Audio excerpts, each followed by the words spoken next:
Hey everybody, and welcome to the Startup Savant podcast. I'm your host, Ethan, and this show is about the stories, challenges, and triumphs of fast-scaling startups and the founders who run them. This week, I'm chatting with Simone May, co-founder and CTO of Clutch. Clutch is a platform that's connecting brands and businesses with the next generation of creatives. Designers, marketers, social media folks, really any kind of contractor that established companies might need, Clutch is trying to create a solution. And they're doing it in a highly specific, highly targeted way, focusing solely on freelancers that are still in school. We're going to talk about this strategy and more, but before we start, remember to subscribe to the podcast wherever you're listening from. Just find that subscribe button and press it gently. All right, let's get into my conversation with Simone. Simone, how are you doing today?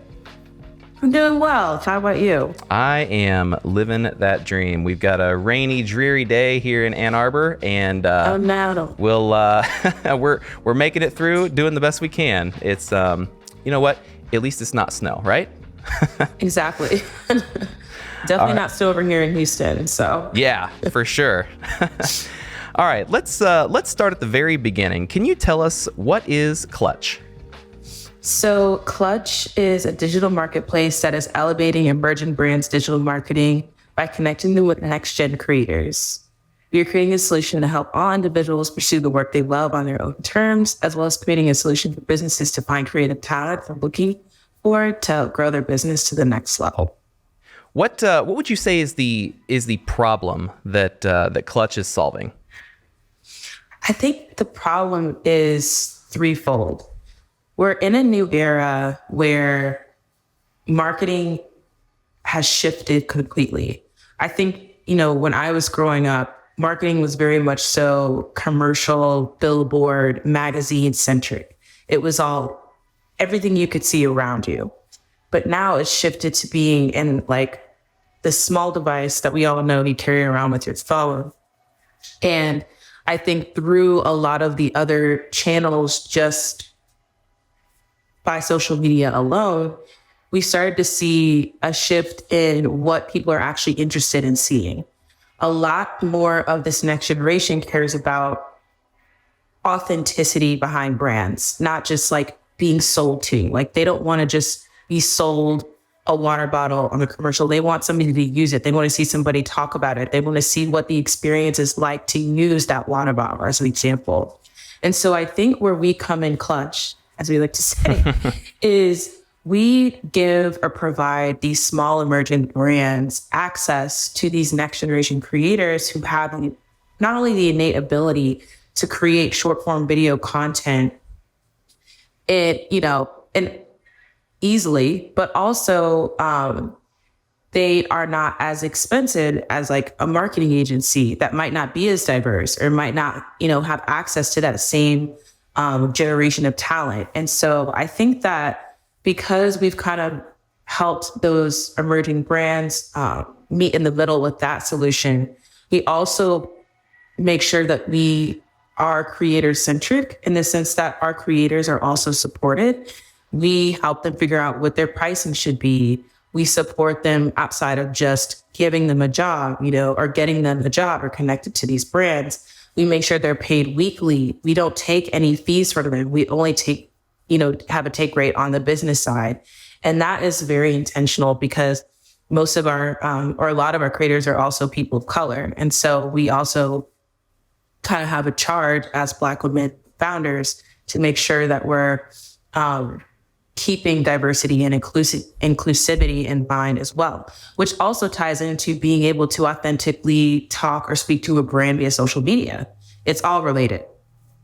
So is this a platform that is working with young folks that want to be freelancers, or are you connecting these folks with brands to go for more of like a full-time position?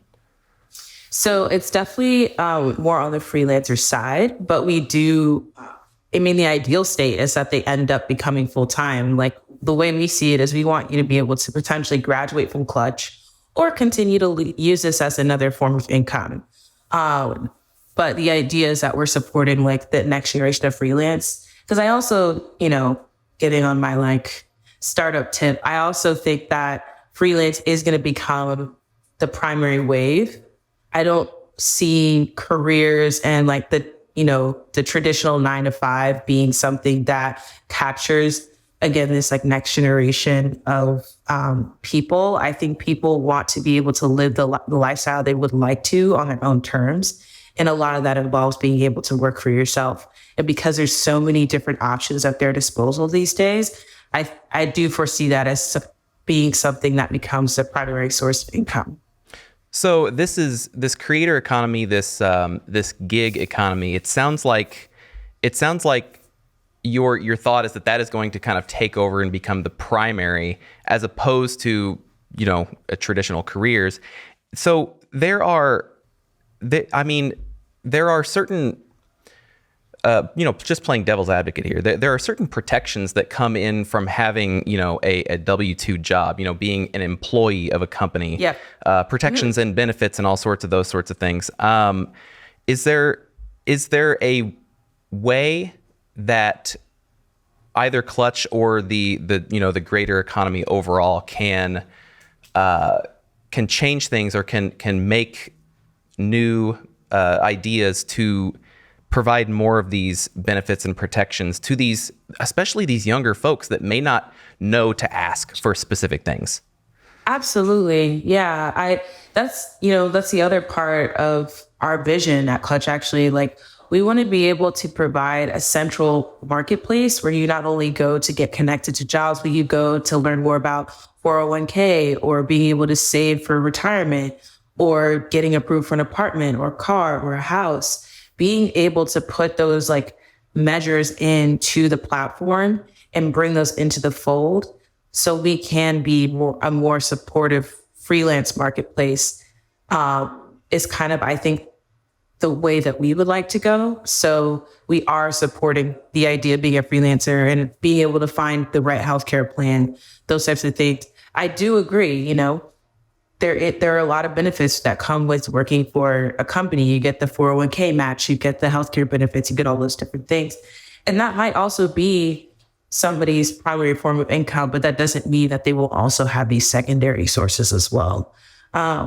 So hopefully most freelance marketplaces are moving in that direction as well, where they're thinking about the freelancer holistically and not just about, making themselves and the freelancers money. Do you see there being any pushback from the brands that say, "Hey, we're just looking to have some videos made. We don't necessarily, with kind of a mismatch of value versus perceived value." And if somebody from one platform is coming and asking for X, but somebody from a different platform is coming and asking for X times 2. Are you seeing any pushback like that? Sorry, do you mind clarifying what the pushback would be? Yeah. So, if one platform is really working hard to, advocate for what we might call, and maybe we shouldn't think about it this way, but maybe they're, depending on the mindset of whomever is doing the hiring, if they're saying this person, this freelancer, with the backup of this platform, is asking for more than we thought that we would need to give, whether that be money or benefits or whatever. Have you heard anything like that from the brand side? I've heard, so in terms of the actual services that the brands are asking for, sometimes they don't know what they're looking for. So you kind of have to guide them in the right direction. But in terms of like being able to provide the additional benefits, I think that's on us as the marketplace and as the platform. What we do is we try to make it as easy as possible for the brands when they come in. So we actually work with them to help them identify maybe exactly what they're looking for. We give them demos based on what our creators submit through the vetting process to make sure they can actually see the work that they might be interested in. And we also, once they're connected, the brand is supposed to basically kind of outline with the brand together what they're looking for. So like somebody might come in and say, "Hey, I just want a social media manager." But at the end of the day, they're actually comfortable, posting on Instagram and making content there. What they really wanted was somebody to help them just kickstart their TikTok, because that's, I'm just going off one of the main requests, because they don't understand how to, create the video content there, do the transitions, follow the trends. Like trends are a big deal. Figuring out what that trend is every other week is time consuming. So what they really are coming to us for might actually be, I just need somebody who can keep up with the trends and do some of the short form video content I can't keep up with. Can you just help me file in? And then I think the secondary part of that is, asking for revision to make sure that we support that. But anything outside of the services they've requested, we allow our creators to come to us and say, hey, I think they're asking for something I might not be able to provide. Or if the brand comes to us and says, hey, this isn't everything I need, we might be able to help them find someone else.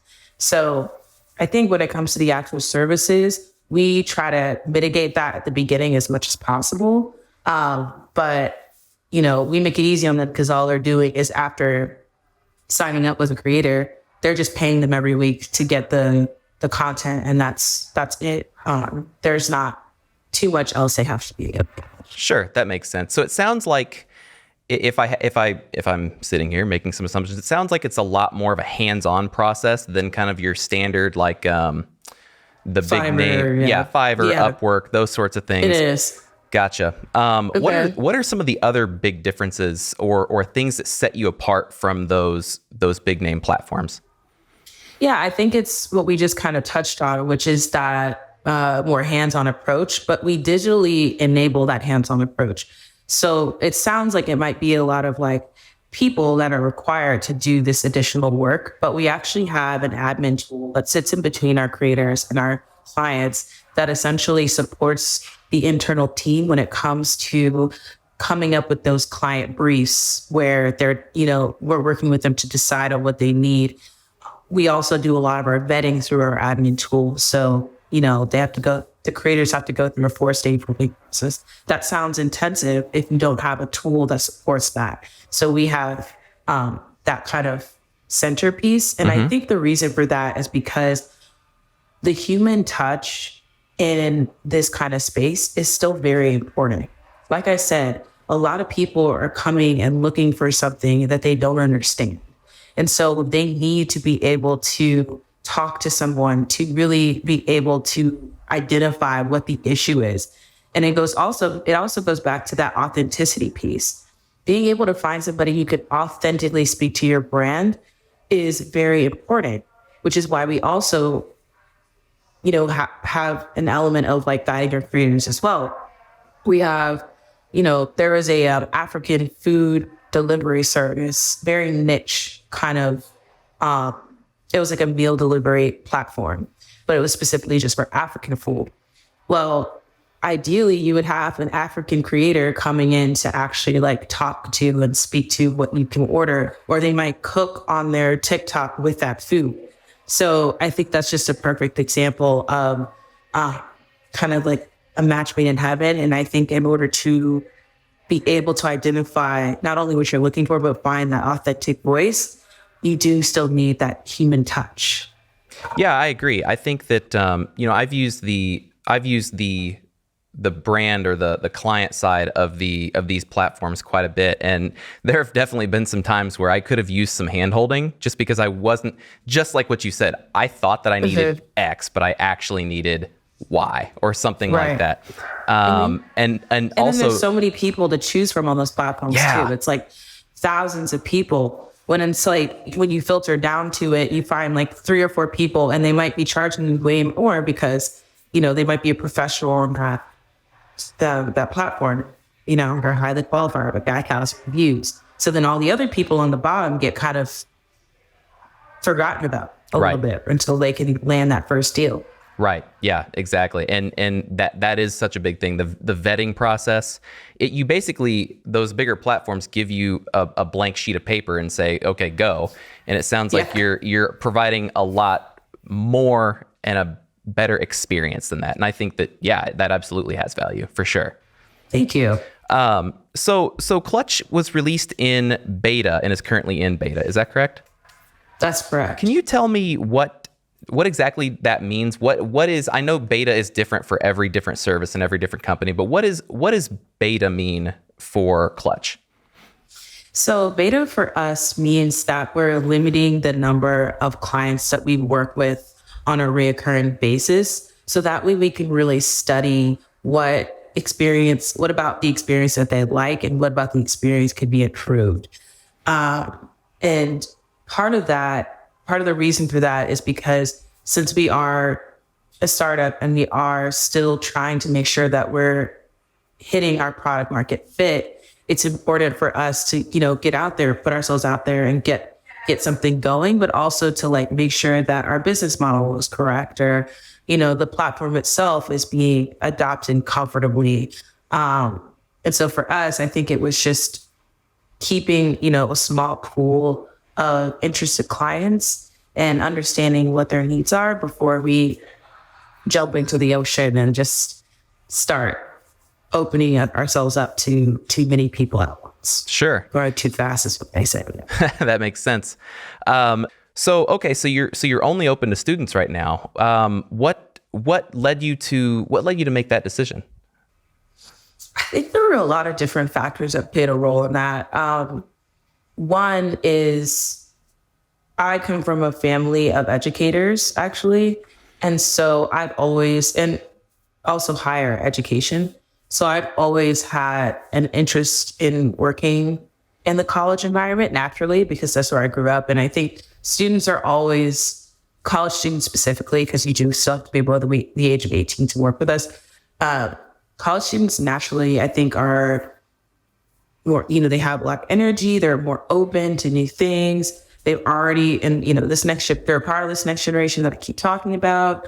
They're already used to, adopting new platforms and, they actually have a lot of patience. A lot of people had some reservations about working with students because sometimes they're not always as strong in like the soft skills, but we've actually had a lot of success with that through learning how to vet them. And also, our team was just really good about working with them. But I think that was what initially motivated us. And then we actually took a couple pivots before reaching this point. And so during those pivots, we had started on, launched on college campuses. We were working with college students. We already had like a wait list of like 3,000 students ready to go for a different offering, but the same idea in this kind of gig economy with space. So, it was a lot of different factors. I hope I articulated that. Yeah, no, I think that makes sense. So this wait list of 3,000 people, that's interesting to me. I want to dig in a little bit on that. Was this specific schools? You said that you were working with schools to find the people. So was this 3,000 people at a specific subset of schools? It was universities across the country. Okay. So my co-founder, Madison, had this really good idea a few years ago. She was like, why not just like see if people would be interested in a service like this? And she literally just went on Instagram and just put out this survey and had all of these, there are like a lot of college pages on Instagram for like incoming freshmen or like, if you want to know what's going on campus, you basically follow these Instagram pages.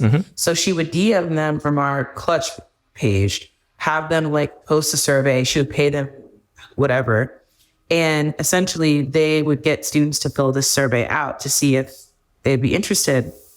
And we ended up with like a wait list of like 3,000 people that were like really interested. I think it's up to like 5,000 now. Wow. But it was like, so this was based off of a survey. I mean, so do college students just love taking surveys, or was there any sort of incentivization to fill this thing out? I think it was a bit of both. I think initially we had some incentive. Like I think we might have given them like $5 Amazon gift cards or something like that. But down the line, because we started to get in contact with these more like popular pages, people were just filling the survey out because the pages would say like, oh, are you interested in like making money, basically? And so that's what would be the motivation. Like, oh, I want to fill this out so I can see what's up, Gotcha. That makes sense. That's a pretty good incentive. Yeah. All right. I want to change gears a little bit. Can you tell us what is Campus Concierge? Campus Concierge was actually our old old idea. And so let's see, we're in January. Oh my gosh. I was about to say this time last year, but in August of 2021, we launched with a concept where students on campus could provide services to other students at their university or universities in their local area. We started in East, hence the 3,000 student wait list. And that concept was, stemmed from the idea that we wanted students to be able to make money on their own terms. That's where it always began. And we were excited about it. We launched at TSU. It was just difficult because a lot of students don't really have a lot of disposable income to spend. Mm-hmm. So, I mean, as an entrepreneur, you're going to fail multiple times. And, some people call this a failure. We call it a pivot, whatever you would call it. We essentially realized, okay, the student-to-student service idea doesn't work. Let's try working with businesses. Mm-hmm. That was actually Madison's idea. She was like, why don't we just see if businesses would be interested in hiring students for services in general?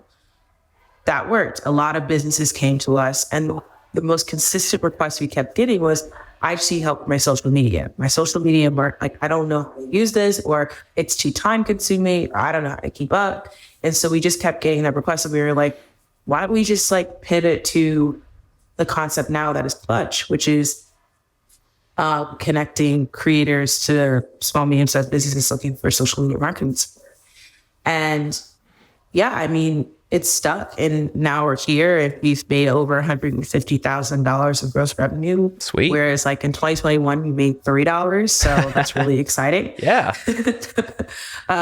So I think at that time, with Campus Concierge, it's just interesting that you said I haven't heard Campus Concierge in so long. So, we rebranded to Clutch because it was a little bit catchier. We'll call it a throwback.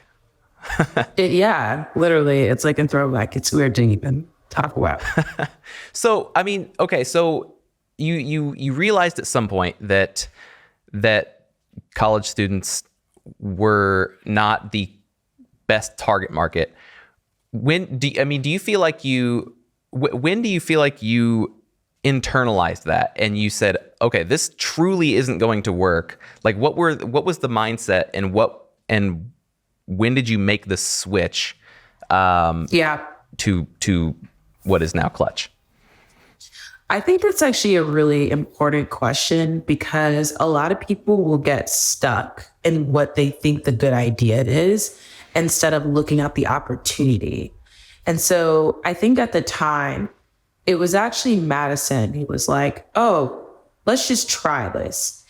And I think because we had launched with this concept, I was like, okay, if we're already in this space where we launched with this, let's continue to just leave it out there and see how it goes.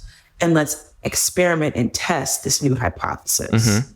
So she ran, we set her up as best we could with the tools we had at our disposal. We used Stripe, and a lot of our students sign up for the platform and connect to their Stripe account so we could at least be compliant. We make sure that everyone accepts their terms and conditions off platform. And so she went out and started just talking to businesses, and it just worked. Another thing I think that was important is that we actually surveyed the students on the campuses we were at after we had launched to see what their appetite for, paying for their services was. How much money, how much disposable income do you actually have to spend? Would you hire your friend? Would you even use this platform to hire your friend, or would you just end up going off platform and texting them? And a lot of the results we saw were to be expected, which was not a lot of disposable income. If I'm going to hire my friend, I'm just going to text them. So we realized oh, this concept isn't something that's really going to stick. But we did notice that businesses didn't want to have to figure out how to pay, these new employees, or not they're not employees, they're contractors, excuse me.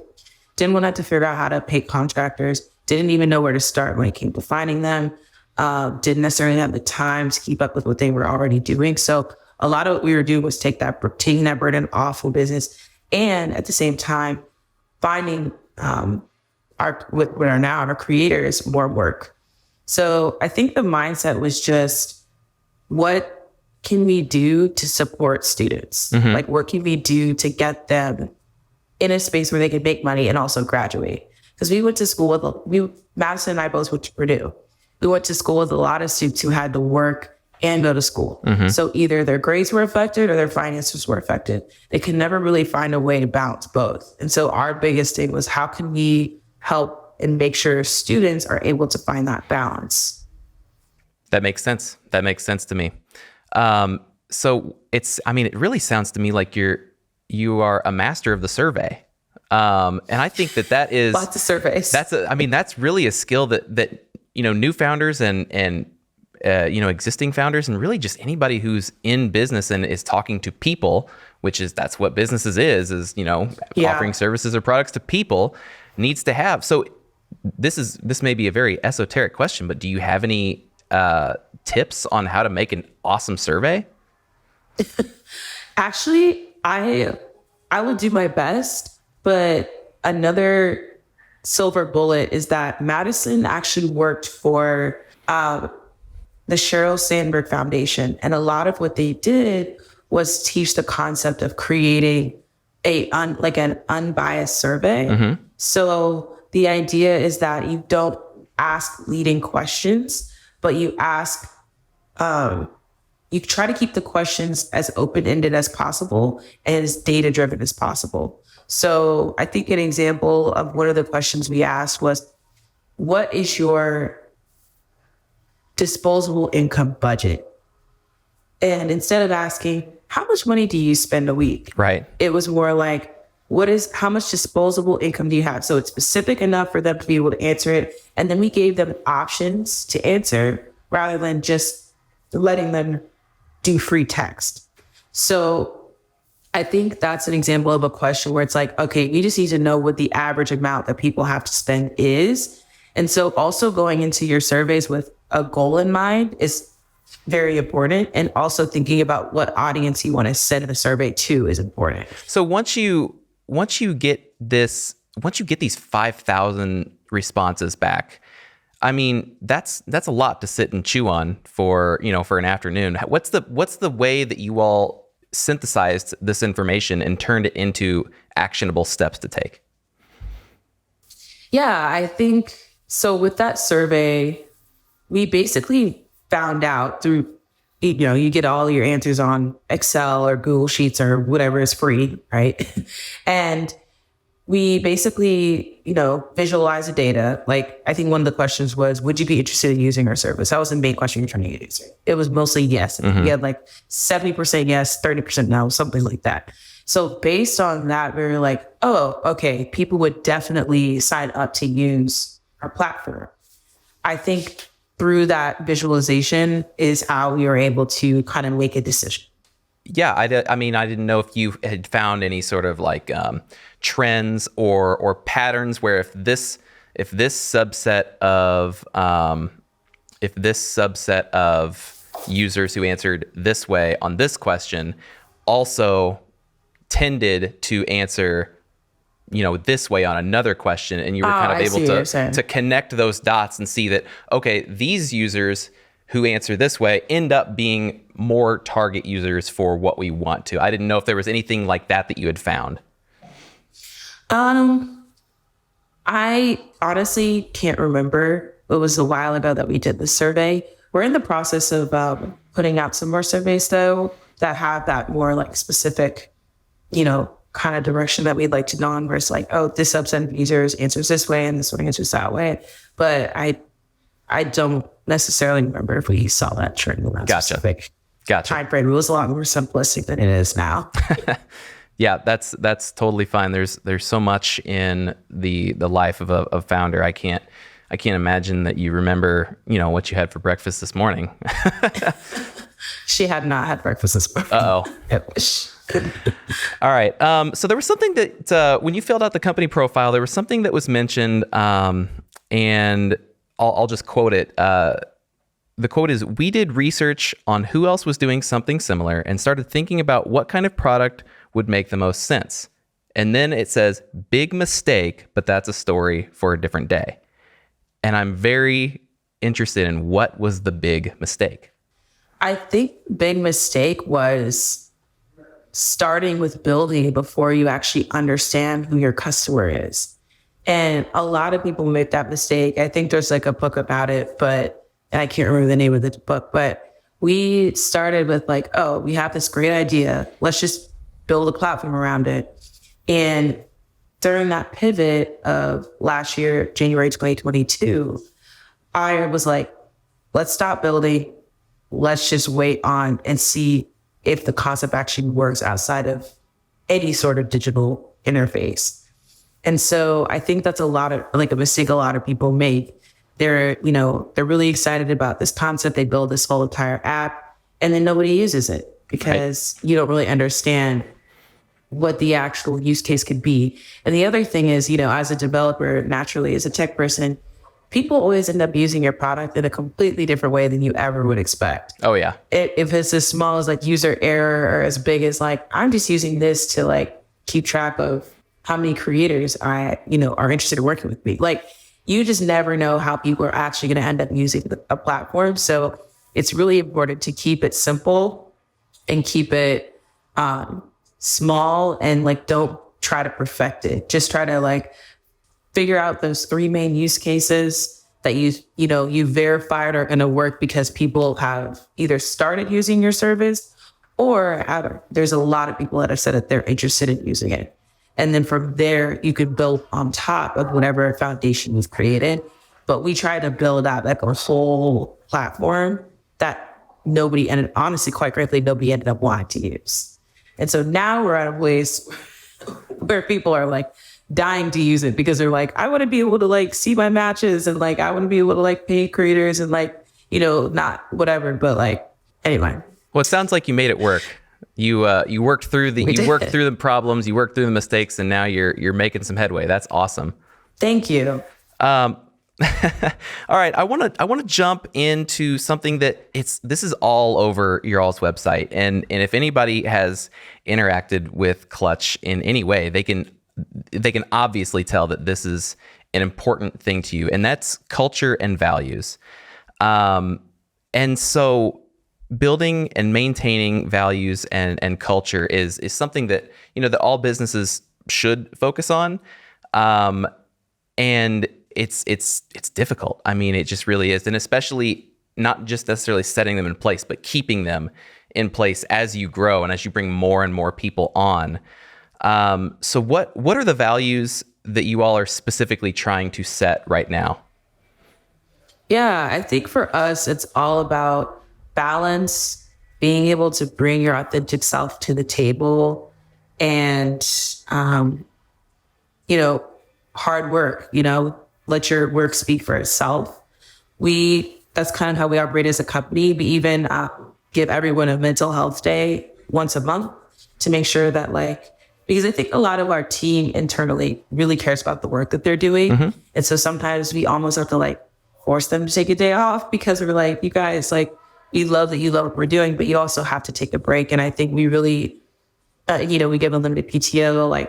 We really make sure that our team is feeling balanced and can, because that's what we want for our creators. That's what we want for them. We want them to be able to find balance in their lifestyle.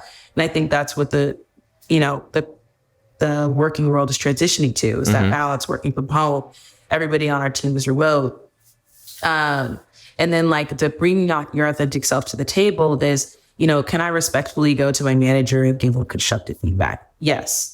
Can I, tell you what I'm thinking or how I'm feeling, even if I'm the one making the decision? Yes. Keeping that pipeline open for the teams so we can cross collaborate is really important, because we all do rely on each other for information and support. So I think that's what I mean by bringing our authentic self to the table. Mm-hmm. And then also, transparency is a part of that as well. And then, the hard work piece, we can't get anything done if you're not willing to work hard and make sure it's right. And so our team is also very hardworking, and so are our creators. How big is the team right now? We have about, I think, 7 people that are full-time. Okay. And then any freelancers on top of that?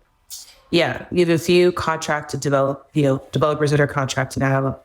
As Simone and we have, lawyers that are, going to service these tax accountants and people that are civil folks.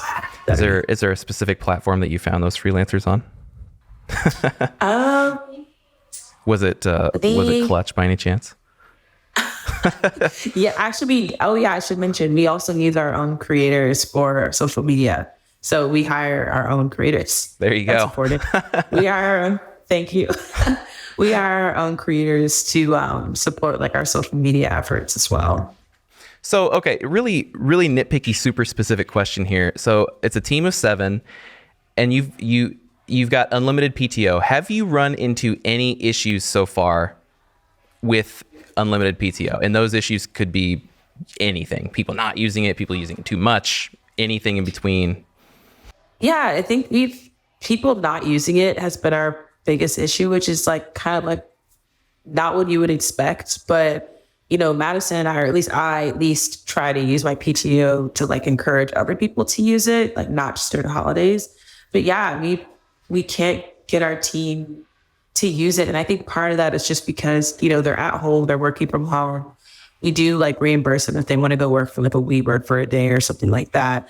But I think because one, our team cares a lot about the work that we're doing, coupled with the fact that they are remote and can work from home, I think they haven't really seen a huge need for it, as well as the fact that we try to get those bonus days off, like I mentioned, and we give longer holidays. Like for Christmas, I think we gave like a week and a half off, and like Thanksgiving, we give the full week off. So I think that's also played a role in the decision making. But yeah, it's kind of interesting how that works out. Yeah, it is. It is interesting. And I think, while it's surprising, I think it's surprising in that exact same way for a ton of different companies that put in the unlimited PTO. It's like, how do I get people to just freaking take a break? I don't know. It's like, you just kind of have to force it. It's weird. Yeah. Well, we haven't had the opposite problem, which is good, which is like too many people to be too much time. Right. That's that. And I think that's what a lot of people find. So as you grow the team, I mean, obviously teams as they grow, they hit these different inflection points of different size. I've heard it's like the 12, 30, 90, and then onward from there that seem kind of like these different plateaus or inflection points that things tend to change. Do you all have any sort of plan to ensure that your culture stays what you want it to stay as your team grows? That's a really good question. I would say that we might have unintentionally created a plan for that. Okay. We recently created I take that back. We recently created an employee handbook that has all of our values in there. How many people actually read the handbook is in question. But I do think that we have been very intentional about putting certain measures in place so we continue to keep this company culture. Part of that is like us being very vocal about asking for feedback as founders from our team. We do these company retreats once a year where we get together and we mix it. We don't make it so intense on the meeting side. We actually make it more intensive and heavy on the bonding and quality time side. And another, key component I think is, if somebody's like sick or has a family emergency, we basically tell them to take all the time they need. We're not like, when are you coming back? It's not, we shift the focus away from making the work the primary piece and making people understand that work is secondary to home, family, friends, emergencies, your own health. That is the most important. And we work every day to make sure that is something that people keep in mind. So I think there's some unintentional stuff that we do in that way. And then also intentional stuff that we do too, like the handwork. We have our all hands and stuff like that. That makes sense to me. Can you tell us what is next for Clutch? This year, I think Clutch will be focused on strategic growth and making sure that we can scale this company and take it to the next level. Last question, where can people connect with you online, and how can our listeners support Clutch? Yes, please reach out to us on either that'sclutch.com, that's clutch.com, to apply if you're interested in becoming a creator or working with us as a business. And if you are interested in following us on social media, all of our social media handles are that'sclutch_com. All right. We're going to put links to all those things in the podcast show notes over at startupsavant.com/podcast. We'll also put in everything else that you heard here today. All right. That's going to be it for this week's episode of the Startup Savant podcast. Thanks for hanging out. A quick reminder before you go, follow us on social. We make all sorts of fun videos and serve them up nice and hot on all the platforms. Instagram, TikTok, YouTube, you name it. We are on it. So follow the Startup Savant podcast anywhere where you like to scroll, and we'll see you there. We'll meet you here next week, same time, same place. Until then, go build something beautiful.